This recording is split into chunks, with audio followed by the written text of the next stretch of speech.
آج ہم ایسی شخصیت کا انٹرویو کرنے جا رہے ہیں جس نے پنجاب پبلک سروس کمیشن کے ذریعے 7 محکموں میں بیک وقت نوکری حاصل کی ہے، اور یہ پنجاب کی تاریخ میں پہلی بار ہو رہا ہے کہ ایک ہی امیدوار کو 7 حکومتی ادارے اپوائنٹمنٹ آرڈر جاری کر رہے ہیں، اور یہ بہت بڑے اعزاز کی بات ہے اس نوجوان کے لیے جس نے یہ کامیابی حاصل کی ہے۔ اور ہم یہاں پہ یہ وضاحت بھی کرنا چاہیں گے کہ Punjab public service commission is the only ray of hope for our young students and for our young graduates. تو آج ہم افتخار صاحب سے پوچھتے ہیں کہ یہ اپنا ہلکا سا تعارف بھی کرائیں اور بتائیں کہ کون سے محکموں میں ان کی سلیکشن ہوئی ہے۔ جی افتخار صاحب، please introduce your self. Thank you sir, پہلے تو آپ کا بہت بہت شکریہ، آپ نے مجھے اس پلیٹ فارم سے جو لوگوں کے لیے ایک رہنمائی کا موقع فراہم کیا، اس کے لیے آپ کا شکریہ ادا کرتا ہوں۔ سر، میرا نام محمد افتخار ہے، میں تحصیل دیپال پور ضلع اوکاڑے کے ایک انتہائی بیکورڈ ایریے سے تعلق رکھتا ہوں۔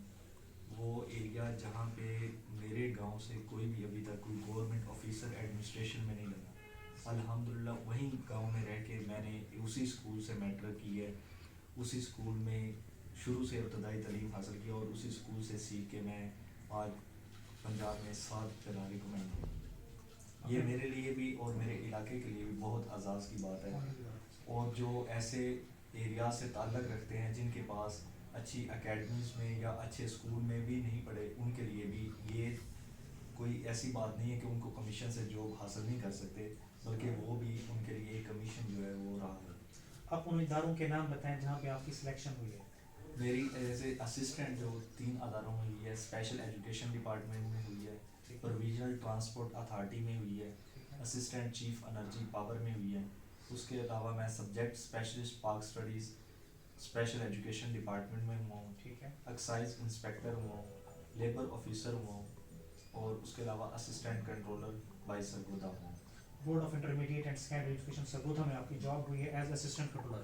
تو یہ بہت بڑے اعزاز کی بات ہے، اور میرے خیال میں یہ پنجاب کمیشن کے اندر فرسٹ ٹائم ہو رہا ہے کہ ایک ہی کینڈیڈیٹ جو ہے وہ 7 پوسٹوں پہ سلیکٹ ہو رہا ہے اور ٹاپ آف دا لسٹ آ رہا ہے۔ تو ہم آپ سے فردر یہ پوچھنا چاہیں گے کہ کمیشن کی تیاری کے اندر کیریئر کاؤنسلنگ یا ڈگری کتنا میٹر کرتی ہے؟ میرے خیال میں یہ بہت زیادہ میٹر کرتی ہے، کیونکہ جب میں نے اپنی میٹرک کی، اس کے بعد انٹر کی، اس کے بعد میری کیریئر کاؤنسلنگ نہیں تھی۔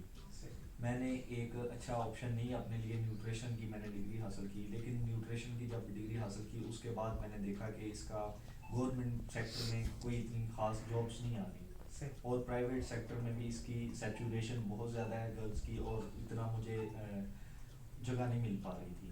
تب مجھے محسوس ہوا کہ ہاں، جب ہم ڈگری سلیکٹ کر رہے ہوتے ہیں تو ہمیں ڈگری کے پروس اینڈ کونس کو دیکھنا چاہیے کہ فیوچر میں جا کے اس کا کیا رزلٹ ہوگا یا یہ ہمیں کیا بینیفٹ دے سکتی ہے۔ جیسا کہ اکنامکس کی ڈگری ہوگی، یہ بہت اچھی ڈگری ہوتی ہے، اس کی بہت زیادہ گورنمنٹ میں سیٹس آتی ہیں، اسکوپ ہے۔ اس کے بعد پولیٹیکل سائنس ہوگی، ہسٹری ہوگی، یہ آپ کو ایک کمپٹیٹیو ایگزام کے لیے بہت زیادہ جو ہے نا وہ آپ کو کر دیتی ہے۔ اچھا، یہ بتائیں کہ آپ کا کیا ویو پوائنٹ ہے کہ پنجاب کمیشن کے اندر سلیکشن کے لیے ہمارے جو ینگ گریجویٹس ہیں ان کو کوئی اکیڈمی جوائن کرنا ضروری ہے؟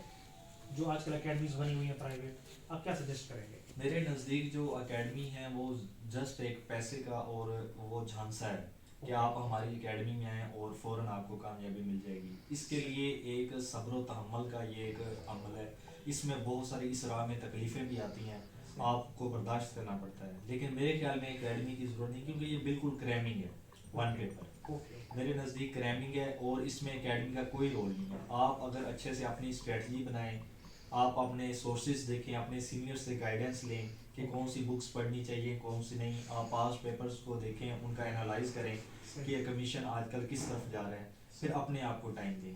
لیکن اگر آپ نے ہمت نہیں ہارنی، لگن کے ساتھ پڑھنا ہے، اگر آپ لگ پڑے ہیں تو آپ نے تب تک نہیں ہار مارنی جب تک آپ کی سلیکشن نہیں ہو جاتی، کیونکہ اس راہ میں بہت سارے لوگ جب ان کی سلیکشن نہیں ہو رہی ہوتی، یا 0.5 یا 0.25 سے رہ رہے ہوتے ہیں، تب وہ دل ہار جاتے ہیں۔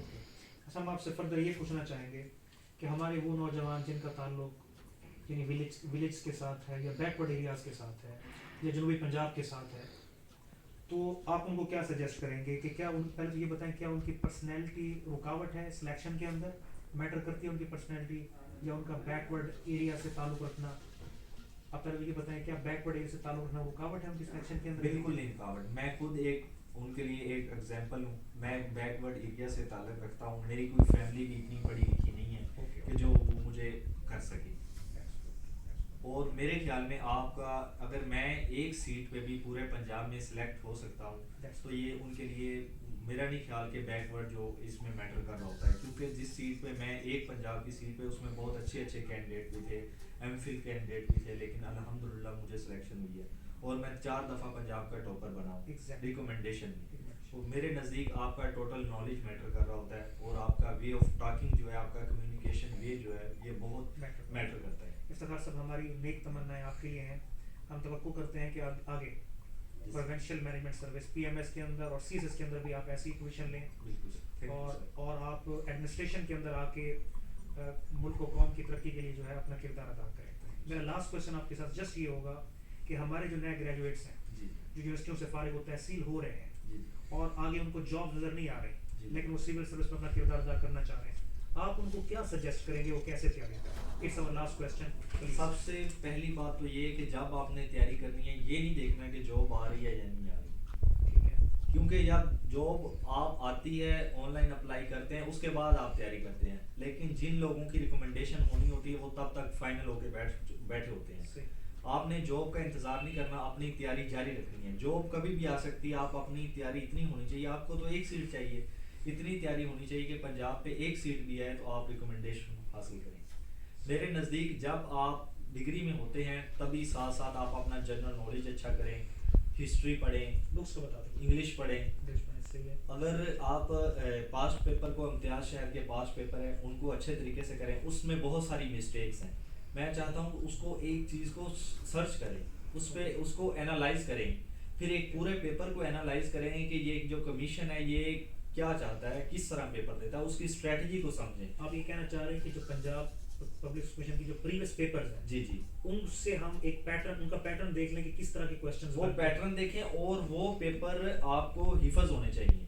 وہ پیپر تقریباً کوئی بنتے ہیں 300 سے 400 پیپر, وہ آپ کو حفظ ہونے چاہیے کہ آپ کو ایون کی اتنی حفظ ہونے چاہیے آپ کو پتا ہو کہ کون سا سوال کس پیج پہ کھڑا ہے, کیونکہ یہ چیز آج کل بہت میٹر کرتی ہے آپ کی ریکمنڈیشن میں کہ اگر آپ نے پاسٹ پیپر کا کویسچن غلط کر دیا تو آپ آؤٹ آف میرٹ ہیں, کیونکہ بہت زیادہ کمپٹیشن ہو چکا ہے. اس کے علاوہ آپ 6 سے لے کے جو بیسک نالج ہے اس کو ڈیولپ کریں, وہ آپ کی ایک انٹرویو میں اچھا آپ کو ہیلپ فل رہے گا. اور دوسرا, جب آپ کے پاس بیسک چیزیں کا نالج ہوتا ہے وہ آپ کی پرسنالٹی جب انٹرویو میں جاتے ہیں تو خود بخود بوسٹ ہو جاتی ہے, اس کا آپ کو بہت فائدہ ہوتا ہے. انگلش کے لیے ایس پی بخشی کی ایک یو پی ایس سی کی بک ہے, وہ بہت اچھی بک ہے, وہ پڑھیں. پھر انگلش گرامر ہیں, ڈفرینٹ چینل ہیں, انگلش ود رانی میم ہے, وہاں سے کریں, اپنی وکیب اچھی کریں. انگلش ود میم رانی بڑا اچھا چینل ہے, جی ویب سائٹ ہے. پھر examvida.com سے پریکٹس کریں. examvida.com بھی ایک اچھی ویب سائٹ ہے. کمپیوٹر کی جب آپ نے پریکٹس کرنی examvida.com سے تو کمپیوٹر سامنے رکھیں, آپ اس کو پریکٹیکل وے میں چلیں. جب آپ پریکٹیکل وے میں اس کی پریکٹس کریں گے تو آپ کو وہ کبھی نہیں بھولے گا. یعنی جب شارٹ کیز تیار کر رہے ہیں تو کمپیوٹر سامنے رکھیں, وہاں سے شارٹ کیز تیار کریں. جی بالکل ایسے ایوری ڈے سائنس ہے, ہسٹری ہے, پاکستان افیئرز ہیں. بالکل پاکستان افیئرز میں آپ یہ یعنی پری پارٹیشن اور پوسٹ پارٹیشن, جی پری پارٹیشن اور یعنی 1857 سے لے کے 1947 تک جو پری پارٹیشن اس پہ فوکس کریں, اور پوسٹ پارٹیشن یعنی 1947 کے بعد جو پاکستان کا آئین ہے, جو پاکستان کے ایریاز ہیں, اس سب پہ آپ نے فوکس کریں. جی اور بار بار کریں. اور اس کے علاوہ جب آپ پڑھتے ہیں کسی سے چیزیں ڈسکس لازمی کریں. جب آپ ڈسکس کرتے ہیں تو وہ ایک آپ کا انٹرویو بھی اس حوالے سے اچھا رہتا ہے اور آپ کو وہ چیزیں بھولتی نہیں ہیں. اور جب آپ پیپر دے کے آئیں, پیپر دے کے آ کے اپنا اینالائز کریں کہ میں نے کون سے کویسچن غلط کیے ہیں اور کیوں غلط کیے ہیں. پھر ان کو سرچ کریں کہ یہ کویسچن جو غلط ہوئے ہیں وہ اٹھائے کہاں سے گئے تھے. جو آپ تب آ کے پیپر چیک کرنے کے بعد آ کے چیک کرتے ہیں وہ آپ کو کویسچن پھر کبھی نہیں بھولتا, کیونکہ جب آپ اس میں ایک بار غلطی کر چکے ہوتے ہیں.